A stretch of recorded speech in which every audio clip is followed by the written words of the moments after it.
오늘이 이제 성막 세 번째 그 말씀인데, 좀 정확하게 말하면 이제 번제단과 뜰에 관한 내용입니다.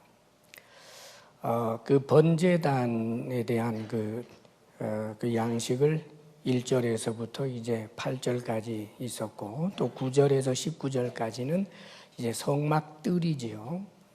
어떻게 생긴 건지 또 한번 보겠습니다, 여러분. 예, 한번 보지요.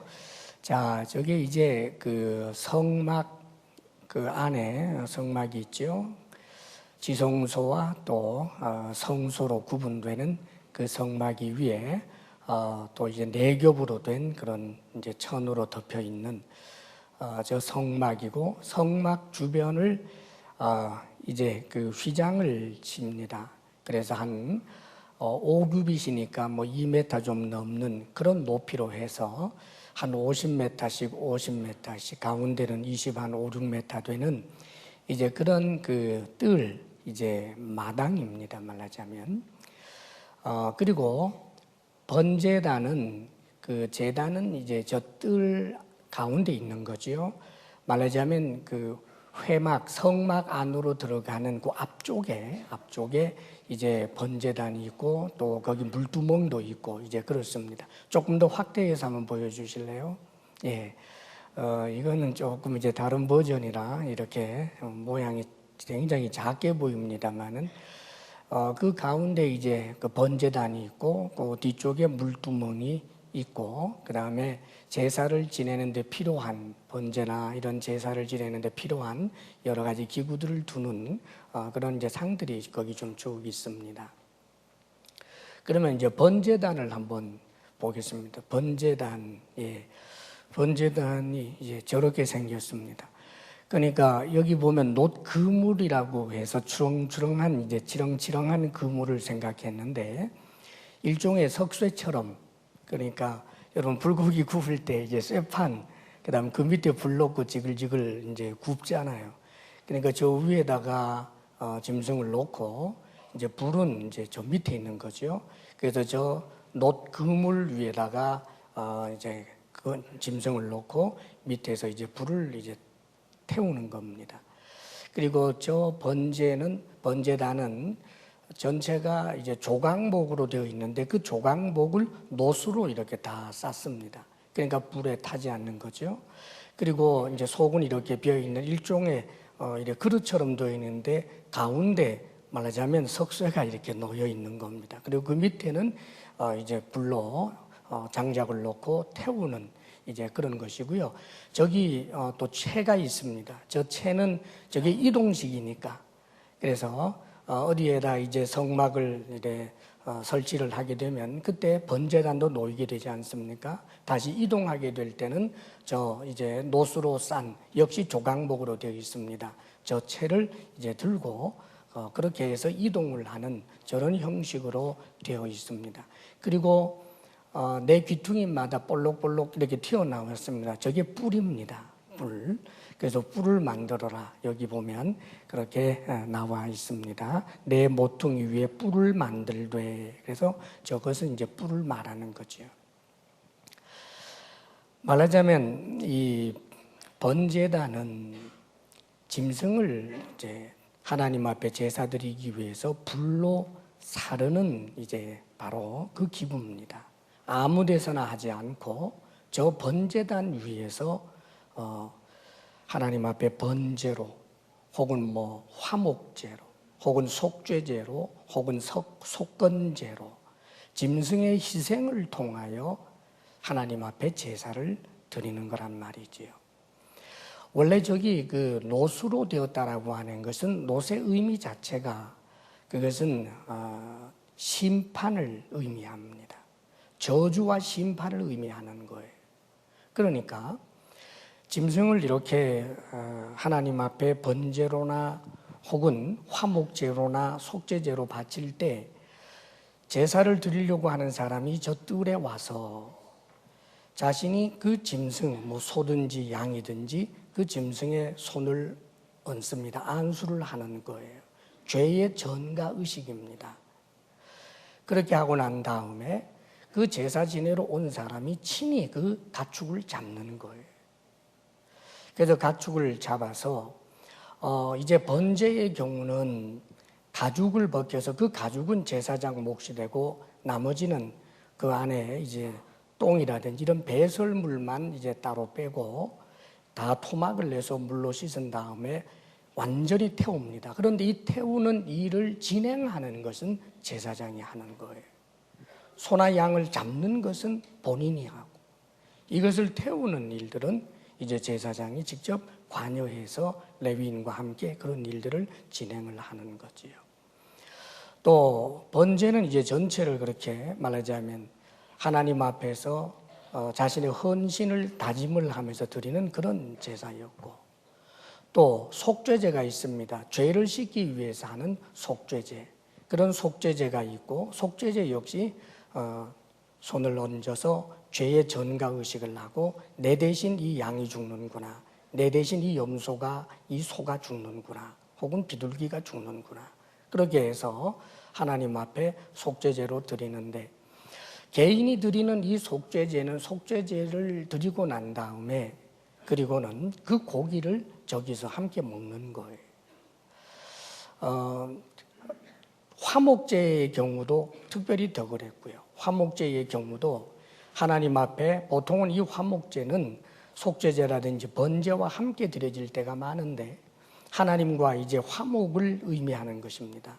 그러면 역시 하나님 앞에 화목제를 드리게 될 때는 특별히 그 소나 혹은 양의 그 내장이라든지 그런 기름들만 뽑아서 태우고 그리고는 제사장이 가슴 부위를 가지고는 옆으로 이렇게 흔들어요. 그걸 요제라고 그래요. 그러면 그것은 제사장 몫이 되고 그 다음에 이제 다리 한쪽 편 다리를 오른편 이제 뒷다리를 들고 제사장이 한번 이렇게 들었다가 놔요. 거수할 때 거자 써서 거제라고 합니다. 그럼 역시 이건 역시 제사장 몫이 되는 거예요. 그리고 나머지는 보통 어떻게 하느냐 하면 가족들과 그 다음에 혹은 주변 이웃 사람들과 그리고 가난한 사람들 혹은 레위 사람들 이런 사람들하고 함께 그 나머지 고기를 그 뜰 안에서 먹게 되는 것입니다. 그래서 그 화목제의 성격에 따라서 그날 다 먹어야 되는 경우도 있고 이틀까지 유효한 경우도 있었습니다. 자, 이런 제사에 관한 이야기가 레위기에 보면 많이 기록이 되어 있는데 우리가 지금 본 이 번제단은 바로 이 제사를 드리는 기구였다는 말입니다. 불로 태워내는 그런 제단이었어요. 사실은 이것이 이제 많은 그 하나님을 모르는 사람들은 그들을 당혹스럽게 만드는 그런 경우가 됩니다. 도대체 하나님이라고 하는 신이 왜 그 피 칠칠 흐르는 피 흘리고 여러분 생각해 보십시오. 그 소를 잡고 양을 잡고 거기에 얼마나 피가 흐르고 고기 타는 냄새 여러분 음식점 그건 유도 안 되는 거예요. 왜냐하면 이들이 절기 때 하나님 앞에 이제 번제나 화목제나 이런 제사를 드릴 때는 그 기록에 의하면 성경에 나와 있는 기록만 해도 솔로몬이 성전을 짓고 그 낙성식 때 소만 2만 2천 마리 그리고 양은 12만 마리를 잡았습니다.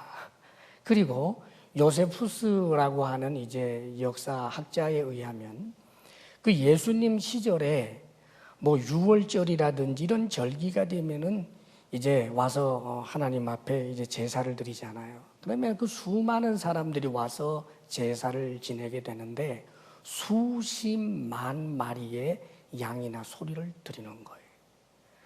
그러니까 그럴 때는 저런 이제 번제단 하나 가지고는 어림도 없으니까 그래서 이제 특별히 거룩하게 구별한 이제 번제단을 무지하게 많이 만들어 가지고 그래서 거기서 하나님 앞에 이런 제사를 지내는데 여러분 한번 상상해 보세요.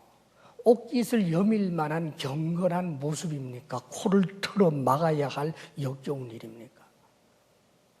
솔직히 후자지요.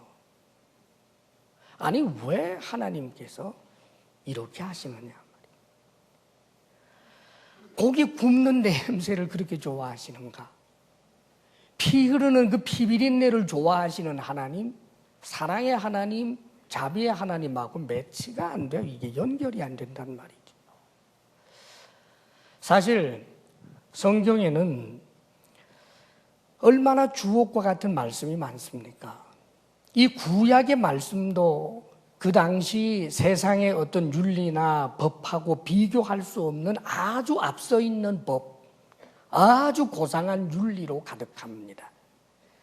이웃을 사랑하라는 말들, 겸손하라는 말들, 나그네를 대접하라는 말씀들, 얼마나 주옥같이 아름다운 말씀들이 많은데, 그러면 적어도 야훼 종교, 하나님 종교라고 하면 그 하나님 말씀 따라 살도록 말씀을 주고 그 말씀 따라 살게 하면 그 된 거지. 그러면 고상한 종교로 끝날 텐데 왜 하나님께서는 이렇게 역겨운 이런 피비린내 진동하는 이런 일을 하셨을까? 사랑하는 여러분, 하나님께서 인간을 구원하실 방법이 이것밖에 없었기 때문입니다. 희생제사. 사실 이 짐승으로 드리는 이 제사는 하나님께서 예수 그리스도를 통하여 인간을 구원하시기로 결정하신 그 결정을 이루기 위하여 인간이 타락함과 동시에 계속해서 희생 제물을 예표로 보여준 거예요. 하나님께서 아담 하와가 추방되면서부터 이미 아벨을 통해서 소를 잡고 양을 잡는 희생 제사를 명령하시죠.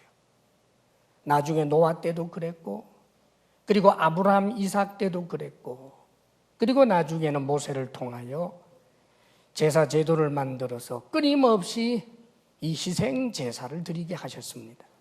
우리 하나님께서 이 소나 양의 그 피 흘림을 좋아해서일 리가 없지요. 그것은 독생자이신 하나님의 아들, 근본 하나님의 본체이신 하나님 자신, 그분이 사람이 되셔서 인간의 죄를 대신하여 십자가에 못 박혀 죽음으로 인간의 죄의 문제를 해결하실 하나님의 뜻을 세웠기 때문에, 그래서 하나님께서는 이 일들을 예표로서 진행해 왔던 것입니다. 사랑하는 여러분, 왜 그 방법밖에 없습니까? 사랑하는 여러분, 하나님은 좋아서 이렇게 하셨겠습니까? 방법이 없지요. 사랑하는 여러분, 하나님의 말씀대로 살아서 완벽하게 그 말씀대로 살아서 구원 얻을 자신 있습니까? 네 이웃을 네 몸과 같이 사랑하라, 그 말씀 지켜서 구원 얻을 자신 있습니까? 도적질 하지 마라, 거짓말 하지 말라, 그 말씀 그대로 정말 지켜내서 구원 얻을 육신이 아무도 없기 때문에 하나님께서는 하나님의 아들을 통하여 인간이 가지고 있는 이 모든 죄를 대신 짊어지고 십자가에 못 박혀 죽게 되는 것입니다. 그래서 여기 번제단이 노시라고 하는 것은 저주를 상징하는 거예요. 십자가에 못 박히시는 우리 주 예수 그리스도는 하나님 앞에 인간들이 받아야 할 저주를 받는 것입니다. 동시에 이 번제단은 뿔이 있어요. 뿔이. 이 뿔이라고 하는 것은 저주와 반대되는 개념으로 그것은 승리의 의미가 있습니다. 그게 뿔이에요. 십자가 사건은 하나님 앞에 저주를 받는 일임과 동시에 죄를 용서하는 승리의 권세가 있는 것입니다. 할렐루야.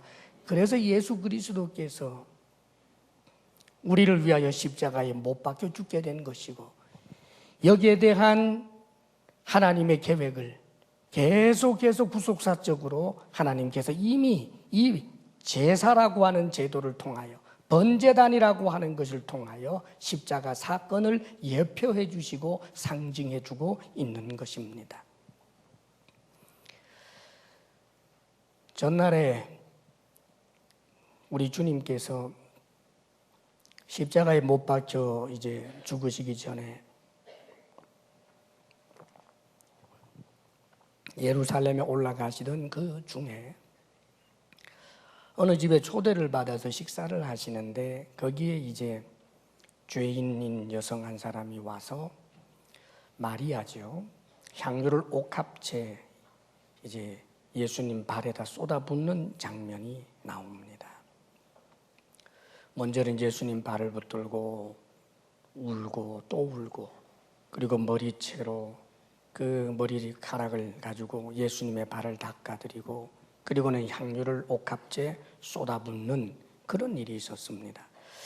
그럴 때 주변에 있던 그 사람들, 특별히 성경에 지명한 사람 가운데 하나는 가룟 유다입니다. 그 가룟 유다와 또 주변에 많은 사람들이 이렇게 말하지요. 왜 이 귀한 것을 이렇게 낭비하느냐? 왜 낭비하느냐? 이것을 팔아서 300데나리온 정도가 될 텐데 그 300데나리온으로 가난한 사람을 도와주었으면 얼마나 좋았겠느냐. 그렇게 책망을 합니다. 여러분, 장정 5,000명, 여자와 어린이 다 합치면 한 2만 명 정도가 먹을 수 있는 양식이 한 200데나리온이라고 그랬습니다. 그런데 300데나리온이면 정말 엄청난 거지요. 이 300데나리온을 한순간에 예수님 발에다 확 쏟아붓는 걸 보니까 와, 낭비다 낭비. 저거 가난한 사람에게 나누어 주면 얼마나 좋을까. 그런데 예수님께서 거기에 대해서 그래, 그럴 필요까지는 없어. 내가 네 마음 잘 알아. 뭘 그렇게 낭비하니? 이러면 주변에서 다 와, 역시 예수님이다 이럴 거 아닙니까? 그런데 예수님께서 이렇게 말씀하십니다. 이 여인을 책망하지 말아라. 이 여인은 나의 장사, 장례를 지금 예비한 것이다 라고 말합니다. 자, 사랑하는 여러분, 지금 주님께서 무엇을 중요하게 여기고 계십니까? 당신의 죽음을 말하고 있는 거예요. 지금 가룟 유다를 위시하여 많은 사람들, 특별히 인본주의에 사로잡혀 있는 많은 사람들이 가치 있는 일들을 어려운 사람들 돕는 것, 예, 사랑하는 여러분, 어려운 사람 돕는 것 귀한 일입니다. 소중한 일입니다. 억압이 되고 있고 고통을 당하는 사람들을 그 억압에서 풀어놓아주고 먹을 것을 제공해주는 이 일들은 참으로 중요한 일입니다. 그러나 더 중요한 것이 있습니다. 그것은 예수님께서 희생제물이 되셔서 죽는 것입니다. 사랑하는 여러분, 예수님이 죽지 않고는 구원을 받을 수 있는 길이 없기 때문입니다. 당위적으로 훌륭한 일, 선한 일을 함으로 구원을 얻을 수 있는 육체가 없고 예수 그리스도께서 속죄 제물이 되시고 화목 제물이 되셔서 죽으셔야만 인간에게 구원의 길이 열리기 때문에 그래서 주님께서는 이 여인이 한 행동을 장례를 준비하는 것이라고 말합니다. 여기는 더 깊은 의미가 한 가지 더 들어 있습니다. 지금 낭비라고 했느냐? 그래, 낭비 맞다. 그런데 이 여인의 낭비가 아니고 하나님의 낭비인 것을 말하는 거예요. 예수님의 죽음, 그것은 곧 하나님의 낭비예요. 하나님께서 인간을 만드셨습니다. 피조물입니다. 죄를 지은 인간들을 그냥 지옥불에 쳐넣어버리면 그만인데 하나님이 사람이 되실 만큼 엄청난 대가를 지불합니다. 하나님이 사람 되시고 죄인이 되셔서 십자가에 못 박혀 죽을 만큼 말도 안 될 만한 엄청난 낭비를 하나님이 하십니다. 왜요? 사랑은 낭비성이 있기 때문입니다. 사랑하는 여러분, 우리는 잊지 말아야만 합니다.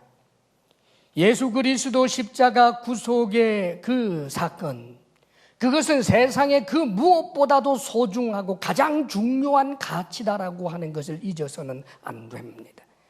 예수 그리스도의 십자가 죽음 없이 그 모든 선한 일에 대한 동료는 우리에게 율법이 되고 짐이 될 뿐 우리를 구원의 길로 인도하지를 못합니다.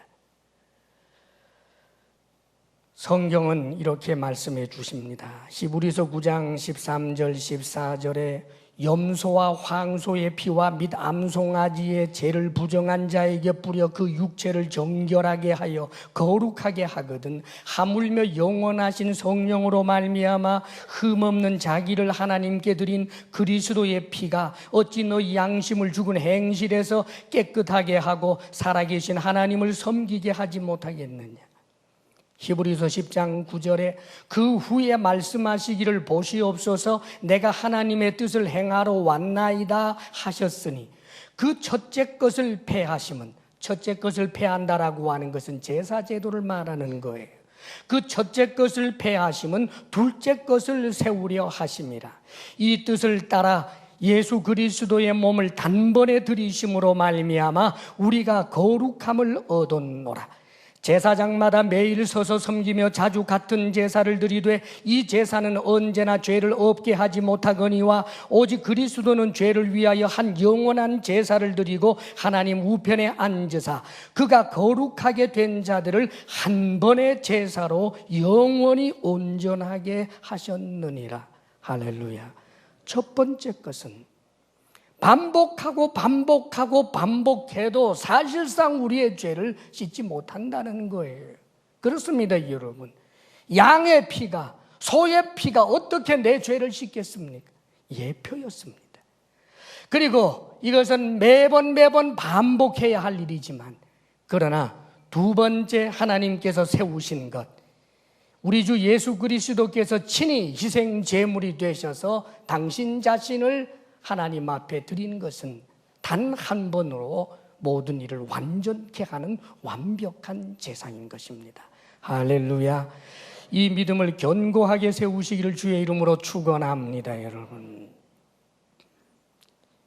이것이 믿어지시기를 주의 이름으로 축원합니다.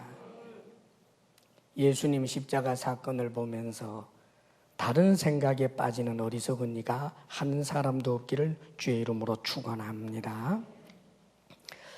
그 다음에 이제 이 뜰에 관한 이야기입니다. 이 뜰 안에, 그러니까 세마포로 이제 말하자면 뜰을 만든 거죠. 그렇게 해서 이 경계를 정했습니다. 이 마당과 바깥의 경계를 정합니다. 이것은 무슨 엄청나게 튼튼한 그런 성벽으로 만든 것이 아니고 세마포 말하자면 이렇게 천으로 이렇게 둘러놓은 거예요. 그리고 문은 엄청 넓었습니다. 그 문에도 휘장은 있었습니다만 상대적으로 이 문이 얼마나 넓은지 몰라요. 이것은 우리에게 중요한 의미를 전달해 줍니다. 이 성막과 또 이런 모든 그 성전 뜰이라든지 이런 것은 나중에 또 이제 성전, 고정식 성전을 포함해서 이 모든 것은 다 교회를 예표하고 있고 우리 성도들 한 사람 한 사람을 예표하는 거예요. 그렇다면 왜 이 성막 주변에 이렇게 세마포 휘장을 쳐서 밖과 안을 구별하였을까? 예, 구별입니다.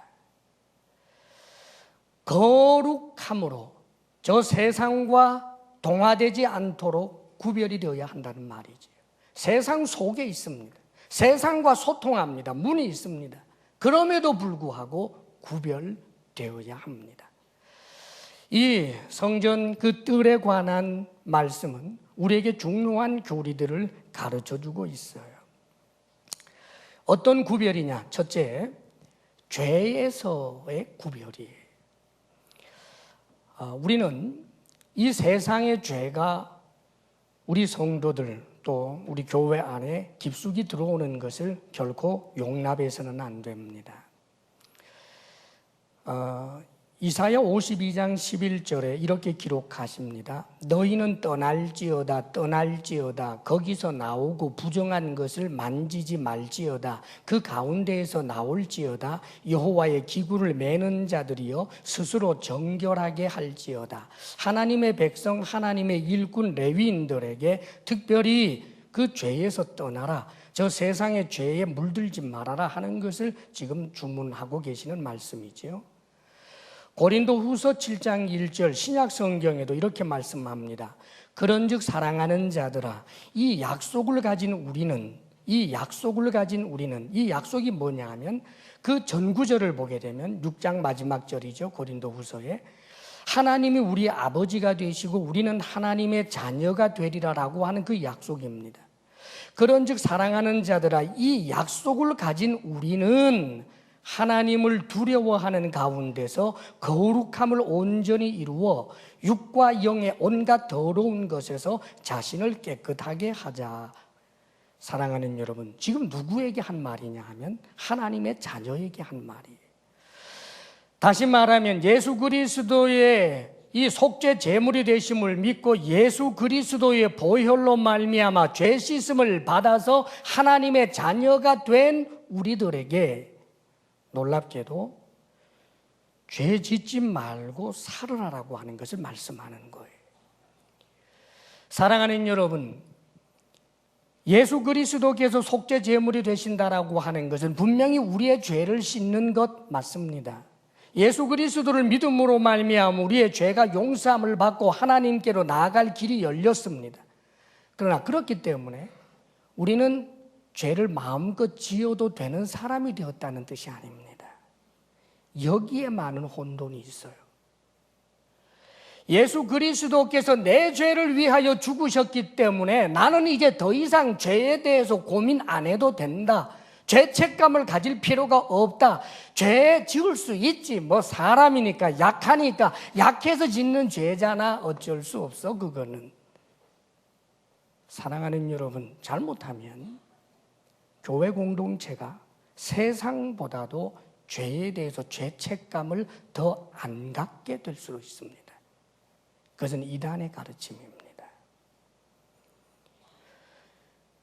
약속을 가진 우리, 하나님의 자녀가 된 그 약속을 가진 우리는 하나님의 자녀이기 때문에 하나님을 함부로 하고 하나님을 업신 여겨도 된다라고 하는 뜻이 아니라 그러므로 더욱더 옷깃을 여미며 하나님을 두려워할 줄 알고 죄를 짓지 않기 위하여 죄에 대하여 피 흘리기까지 싸우며 혹 죄를 지으면 다시금 십자가 구속의 은혜 앞으로 나아가 오 하나님 나를 용서하소서 하고 주님께서 나를 용서해 주셨음을 확신하게 될 때 그 죄에 대하여 피 흘리기까지 싸워 이겨서 그 죄에서부터 떠나는 삶을 살아야 하는 것입니다. 할렐루야. 이것이 바로 성화되어 가는 길이에요.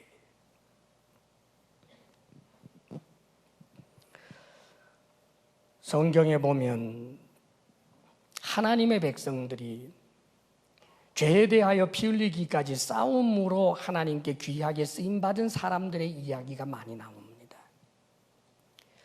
하나님께 용서받았기 때문에 마음대로 죄를 지어서 하나님께 쓰임받는 사람은 단 하나도 없고, 하나님께 용서받은 것이 감사해서 이 죄를 오히려 그 전보다 더욱더 미워하고 싫어하고 죄에 대해서 자기 자신을 정결하게 지켜내는 사람들이 하나님께 귀하게 쓰임받습니다. 사랑하는 여러분, 다니엘을 생각해 보십시오. 그가 하나님께 큰 은혜를 입었습니다. 먼저 은혜를 입었습니다. 그는 하나님의 사람으로 태어났고 하나님의 존재를 믿을 수 있는 그 은혜를 하나님께로부터 받았습니다. 그런데 그 은혜 받은 그가 제 마음대로 사는 것이 아니라 죄에 대하여 싸웠습니다. 이런 다니엘을 하나님께서 귀하게 쓰신 것입니다. 우리는 우리의 삶 가운데서 특별히 죄에 대해서 구별된 삶을 살도록 때때로는 하나님 앞에 애통하는 자가 되어서 정말 나에게 늘 끈적끈적하게 달라붙어 있는 그 죄, 참 자유자지만 자유를 자유되게 하지 못하는 그 끈적거리는 죄의 문제가 있을 때 심각하게 이 문제를 가지고 울고 하나님의 도우심을 구할 때 하나님께서는 성령으로 역사하사 우리로 하여금 그 죄에 대하여 능히 이길 힘을, 자유케 할 힘을 주신다는 사실을 믿으시기를 바랍니다. 그리하여 시간이 흐르면 흐를수록 점점 더 예수 그리스도를 많이 닮아가는 그런 성숙한 그리스도인들이 우리 모두가 되기를 바랍니다. 그 다음에 이 또 구별이라고 하면 세속화에서 우리를 구별하는 것을 말합니다. 세속화라고 할 때는 죄와 같은 문제도 있지만 이 세상에는 사실은 굉장히 아름답고 좋은 가치도 많습니다. 세상의 아름다운 좋은 가치를 가지고 구원의 본질, 복음의 본질을 흐리는 일이 없어야 된다는 뜻입니다. 원래 이 성전 뜰에서는 하나님 앞에서 이제 번제로서 또 화목제로서 제사를 드리잖아요. 그런데 성경은 이 성막이 만들어지기 전에는 하나님께서 아브라함이라든지 야곱이라든지 그들에게 명령하셔서 어떤 들에서 어떤 산에서 번제를 드리기도 하고 화목제를 드리기도 하고 여러 가지 제사들을 드렸습니다.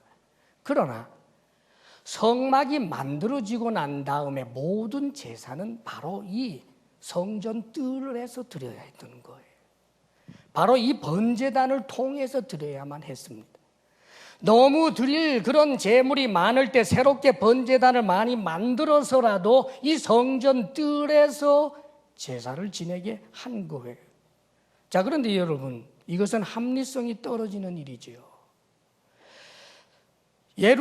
나중에 예루살렘 성전이 있게 되면 그 성전은 저 멀리 100리, 200리 바깥에 있습니다.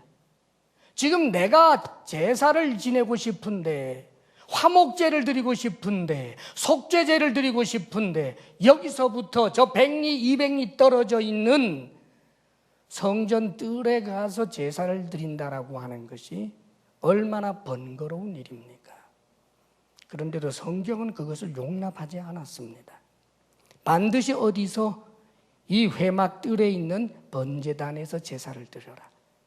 나중에 이 회막이 실로에 가 있게 될 때 실로에서 드리게 되고, 나중에 블레셋 사람들에게 이 법궤를 빼앗긴 적이 있었습니다. 그래서 나중에는 그 실로가 이렇게 완전히 침략을 당한 적이 있었는데, 그래서 기브온으로 법궤는 빼앗겼지만 성막을 옮기고, 그래서 그 기브온에서 또 하나님 앞에 제사를 드린 적이 있고, 나중에 특별한 그런 성막을 잃어버리고 법궤를 잃어버리고 했을 때 하나님께서는 그 비상적인 상황에서 제사장을 통해서 다른 곳에서 제사를 드린 일도 있지만, 그러나 하나님께서 본래적으로 명령하시는 것은 항상 성전 뜰에서, 이 회막 뜰에서, 번제단에서 제사를 드리라는 거예요.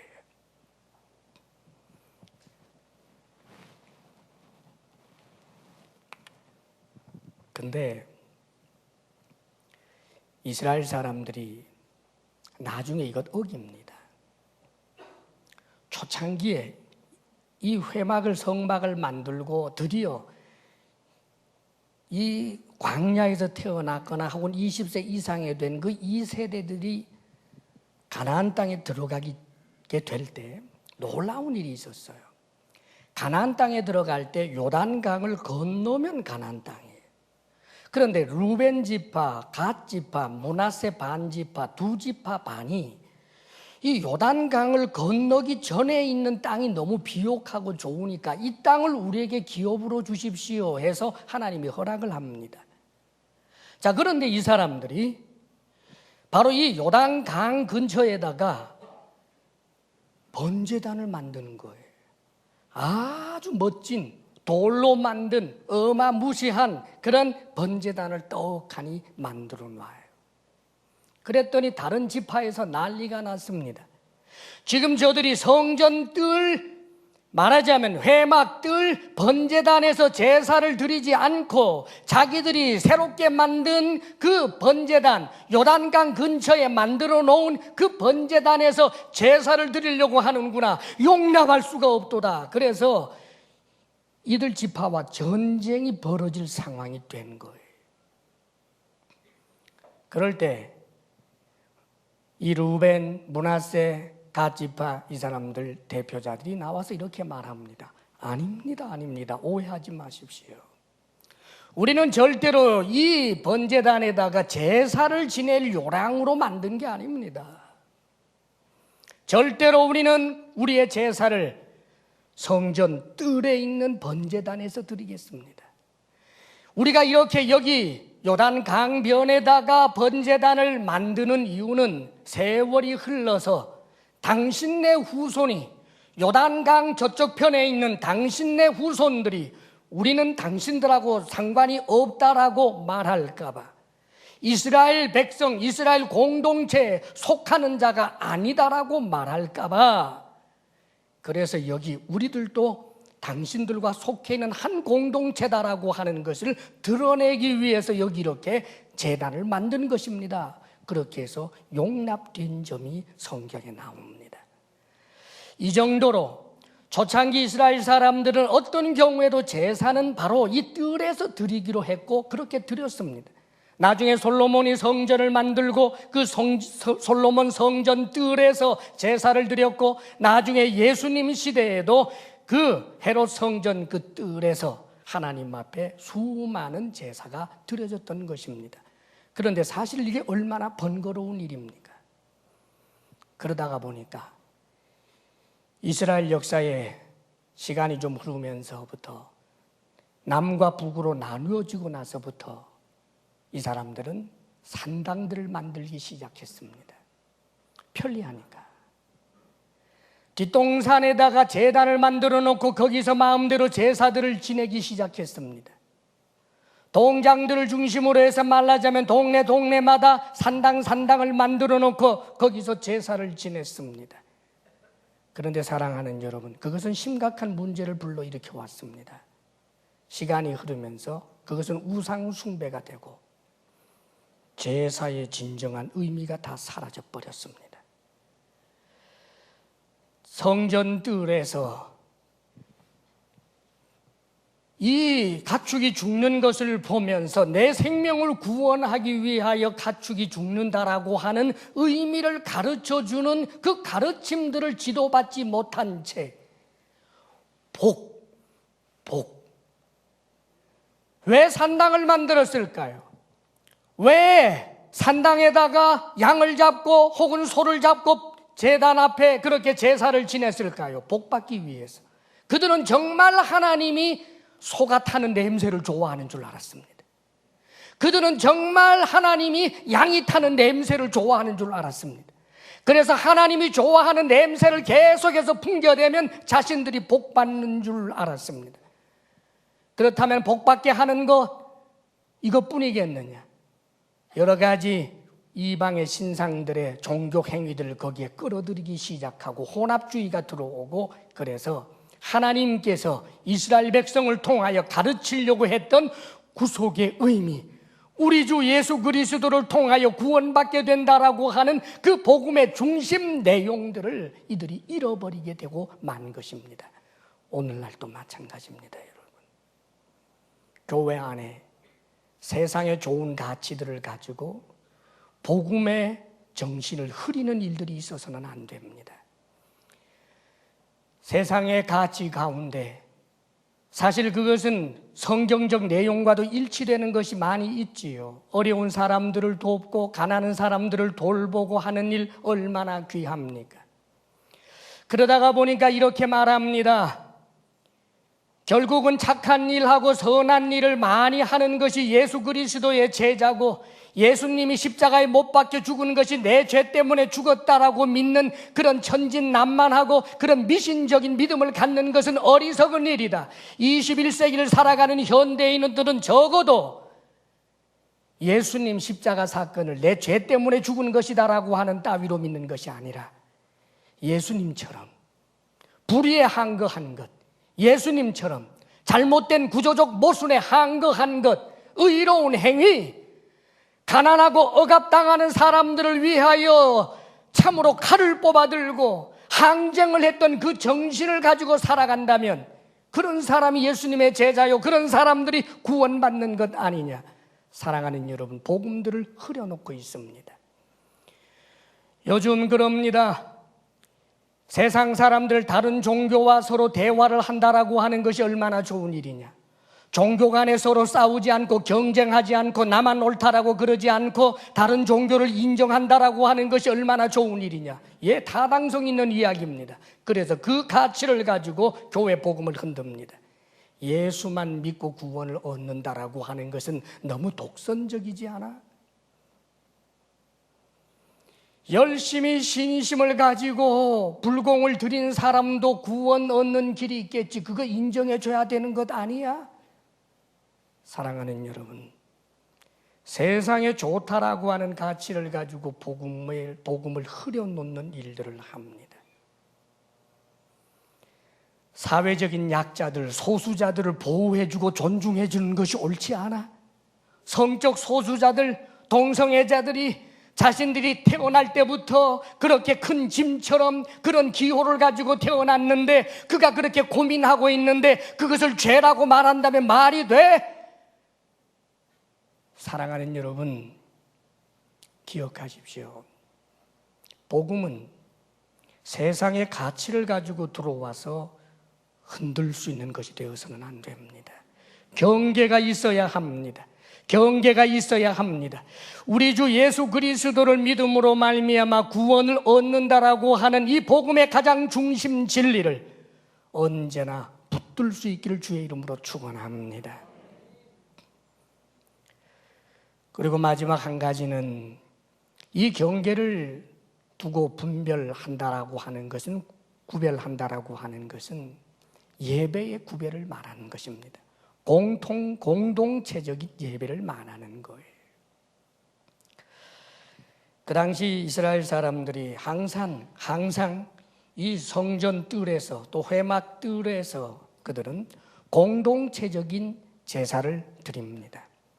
개인적인 제사라고 할지라도 비밀 제사라고 하는 게 있을 수가 없습니다.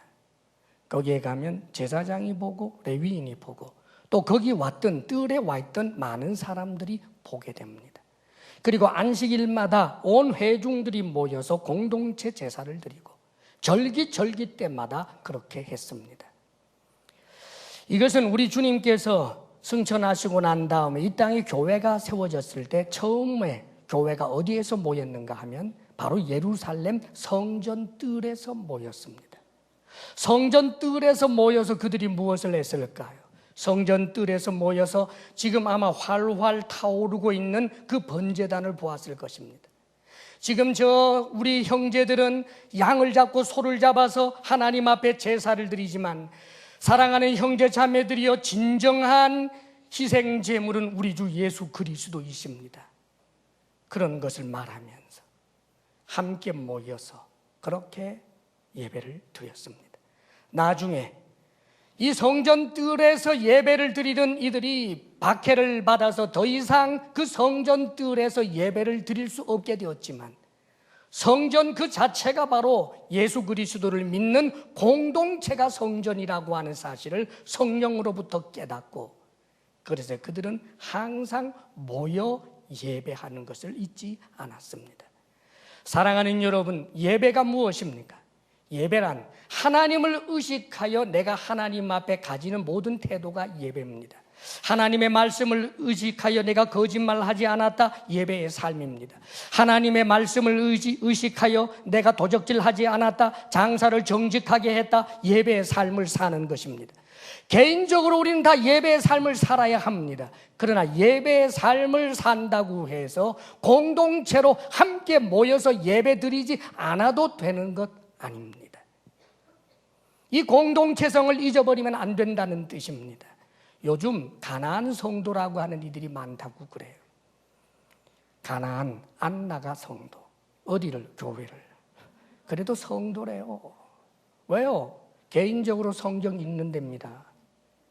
개인적으로 예배 드린답니다. 개인적으로 기도하고 있답니다. 그러나 교회는 안 나간대요.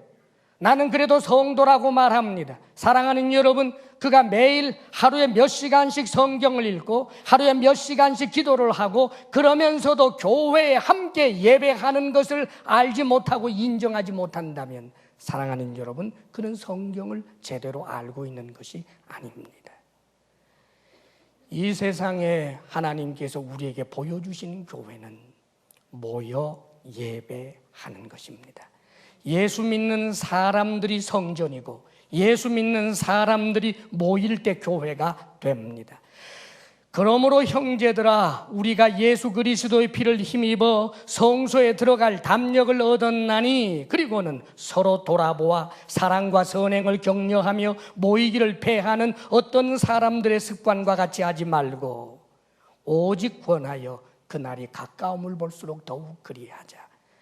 우리 주 예수 그리스도의 이름으로 모이는 공동체, 이 공동체라고 하는 사실을 잊지 않는 그런 예배의 사람, 개인적으로 내가 예배의 삶을 살면서 동시에 번거롭고 힘들고 어떤 때는 짜증까지 난다 할지라도 함께 모여 하는 이 예배의 소중함을 아는 이들, 하나님께서는 우리에게 그것을 원하시는 것입니다. 올바른 예배의 사람으로 구별된 삶을 사시기를 주의 이름으로 축원합니다. 아멘. 기도하겠습니다. 이제 이 시간 간절한 마음으로 주님 앞에 결단하며 기도합니다. 우리가 구원 얻는 길은 우리를 위하여 희생 제물이 되어주신 예수 그리스도 십자가의 죽으심밖에 없습니다. 이것은 복음의 가장 중심입니다.